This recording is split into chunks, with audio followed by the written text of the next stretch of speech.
Shalom. This week we are reading Parashat Lech Lecha. But first I want to ask you, have you ever studied Greek philosophy? If you have, then you might be familiar with Diogenes of Sinope. He was a Greek philosopher and one of the founders of Cynic philosophy. He was also known as Diogenes the Cynic. Now, Diogenes was a controversial figure. Not much is known about his life. His father was a banker, and there's a disputed story that in his youth, Diogenes became involved in a conspiracy to counterfeit the currency of Greece. According to one story, Diogenes went to the oracle at Delphi to ask for its advice as to whether to continue this fraud, and he was seemingly encouraged to do so. He was told to deface the currency, but Diogenes did not comprehend that the oracle was really advising him to alter the customs of Greece, since the words used were ambiguous and could refer to both coinage and customs. This Delphic utterance was later adopted as the slogan of the Cynics: change the currency, challenge established values, or if you would, reevaluate values. Indeed, one definition of coinage is the invention of a new word or phrase, and a definition of currency includes facts or qualities being generally accepted or in use. Well, it's all Greek to me. I don't care much for Diogenes or for Cynics, but this week, in Parashat Lech Lecha, we meet Avraham, soon in this very Parashat to become Avraham. He was actually mentioned, if you recall, in the end of last week's Torah portion of Noach.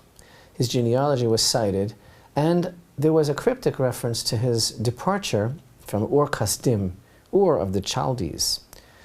Now, it's pretty clear why Avraham was introduced in last week's Torah portion, and it's even clearer when we understand where he was coming from and what he had been through.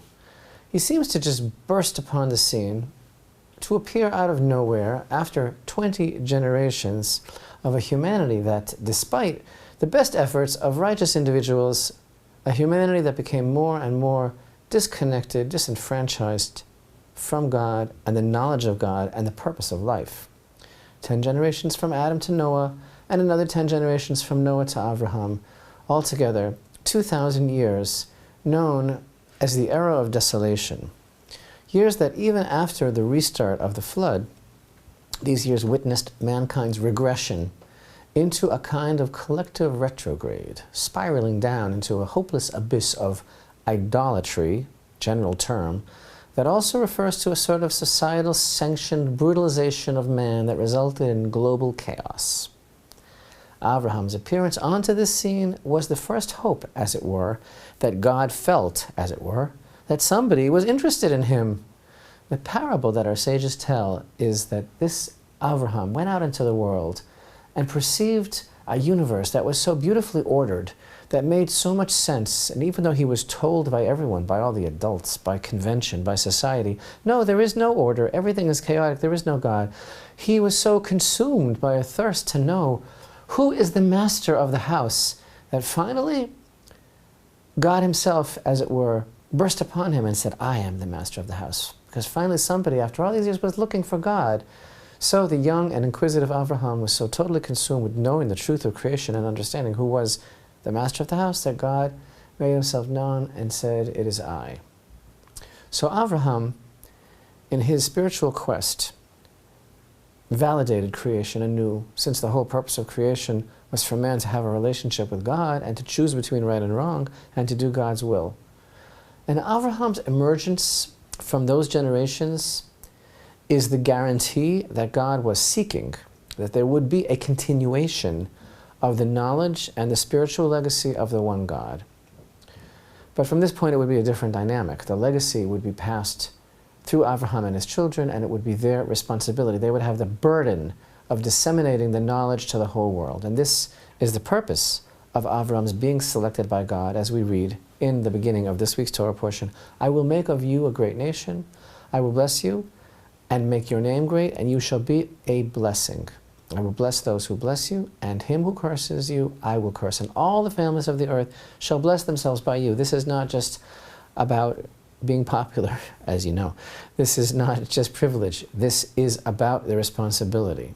But Avram wasn't just consumed by a desire, a thirst to know God.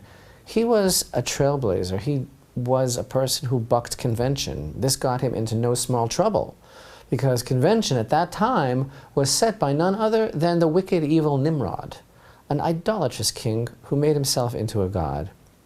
When we read about Avram departing from Ur Kasdim at the end of the previous Parsha, we are taught that this is an illusion, a reference to the fiery furnace from which Avram was delivered, because when Avram refused to bow before Nimrod and refused to recant on his belief in the one God, his own father had given him over to Nimrod, and the latter had thrown him into the furnace. But Avraham emerged unscathed from this experience. He was unconventional, all right, and he blazed a trail, and this Parsha is named for its opening words, Lech Lecha, go for yourself or get yourself out, as God instructs him to give up everything he has ever known, to leave his birthplace behind and travel to the land that he will show him. Our sages teach us that Avraham was given 10 tests of faith. And the first one was that which we read of at the very beginning of our portion, God's instructions that he give up his entire past and follow God into a new land.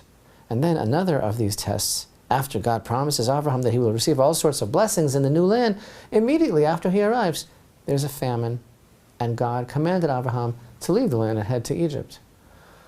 Lech Lecha also means go. Literally, the words actually mean go into yourself. Go deeper. Avraham was constantly growing spiritually, and this Parsha also features the international intrigue of the War of the Kings into which Avraham was drawn, whose purpose actually was just to draw him. The capture and rescue of Lot, the prophetic covenant between the portions, Hagar and Ishmael, the name changes, and the commandment of the circumcision, as well as God's promise to Sarah of a son named Isaac. All of these adventures, indeed, the entire career of Avraham, who was the leader of all true spiritual seekers, beloved of God, as we soon will see. This is all summed up so beautifully in these words from the beginning of chapter 41 in the book of Isaiah, where we read, "Who inspired the one from the east, at whose every footstep righteousness attended? Who delivered nations to him and subdued kings before him? Who made his enemies like dust before his sword, and like straw blown about before his bow? He pursued them and emerged unhurt, on a path where his feet had never gone. Who brought about and accomplished this? I, Hashem, am the first, and I am he who will be with the last generations."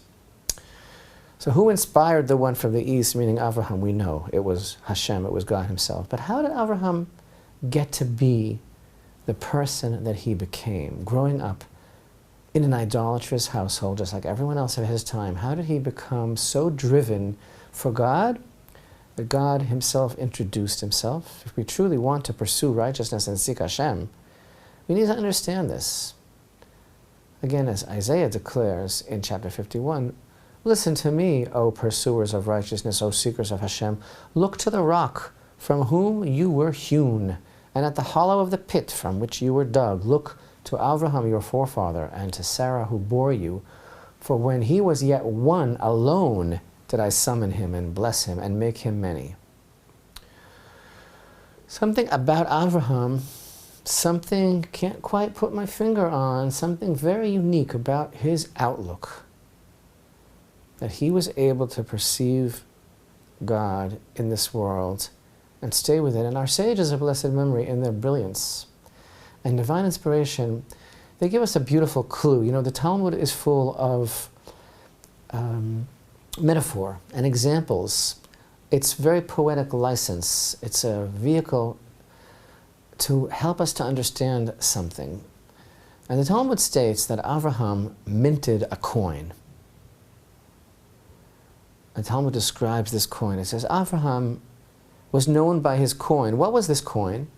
On one side was an old man and an old woman, and on the other side a young boy and a young girl.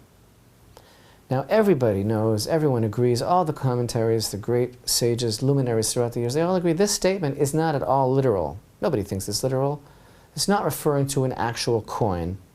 Rulers and kings mint coins, and actually Avraham was called a king, but didn't have a huge kingdom, dominion, but yet, as we have seen, he led a huge and unprecedented spiritual revolution.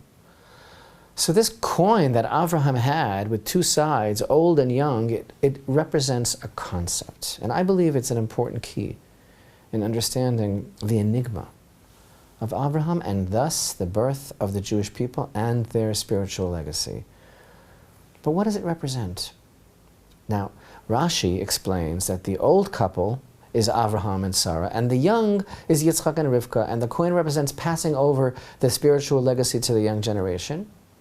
And conversely, like two sides of a coin, the great MarCheshvan contends that both sides represent Avraham and Sarah because they merited to give birth to Yitzchak in old age, whereas another opinion maintains as well that both sides of the coin depict Avraham and Sarah because he succeeded in combining the positive attributes of old age with the goodness of youth. You see, young people are full of enthusiasm and energy and the desire to see change and even to lead upheavals. On the other hand, the elderly tend to be more stable and calculated, and Avraham and Sarah excelled at this as well. They had the ability to combine idealism of the young with the staying power and wisdom of the older. And you know what? All those approaches to understand this beautiful metaphor that our sages convey, that Avraham minted a coin with two sides, all those are very, very nice, but I have a different idea as to what our sages are conveying through the brilliant metaphor of Avraham's coin.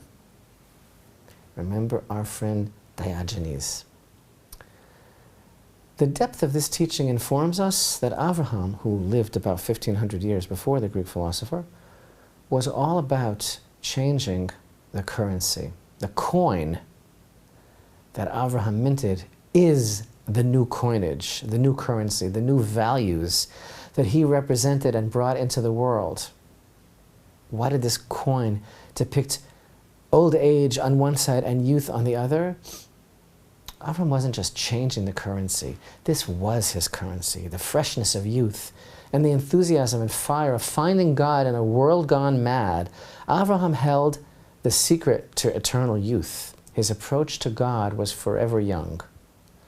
Why is it that throughout all the years of the era of desolation, after Adam himself was the personal handiwork of God and Noah saved the world, why was it that that legacy of a personal and vibrant relationship with God was not successfully transmitted to the generations? Where did it go? What happened?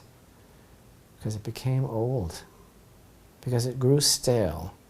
Because the secret of living with Avraham's excitement of discovery and realization is the secret of knowing and seeing who God is in this world. Avraham didn't just mint that coin with two sides that bespeaks the dichotomy of wisdom that never grows old.